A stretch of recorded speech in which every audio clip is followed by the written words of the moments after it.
and getting out of the dialectical thinking of thinking that the West is necessarily good and the East is necessarily evil.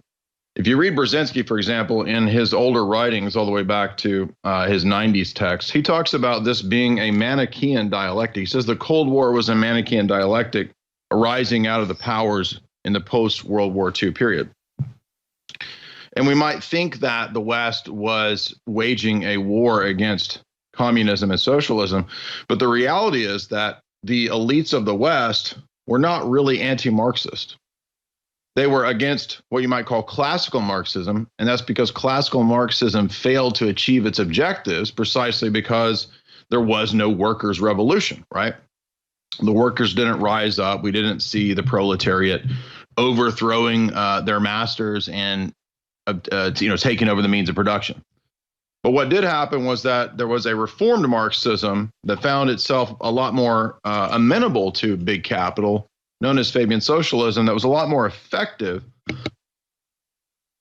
and had a lot more power and influence. And it is, in fact, entities like the IMF, the World Bank, the United Nations, et cetera, set up by the same Rhodes, Milner, Rothschild roundtable groups that then were able to seize America as well and turn it into an engine for this same power block. And they did that via backdoor deals, backdoor intelligence operatives, such as Noel Coward, Roald Dahl, Ian Fleming, William Stevenson, and others, who convinced FDR and convinced people in the administration to set up this private intelligence network, this secret intelligence network known as the OSS, that would become the CIA, which becomes America's government.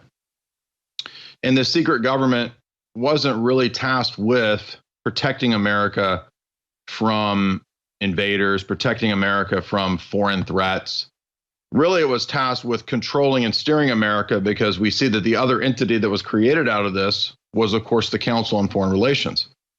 And that's a policy steering group that sits above the government structure.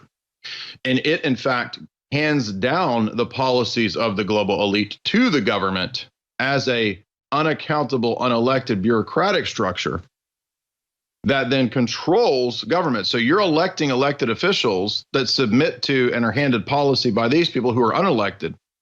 And you look at entities in the government that really run things, the National Security Council, the State Department, it's always CFR people.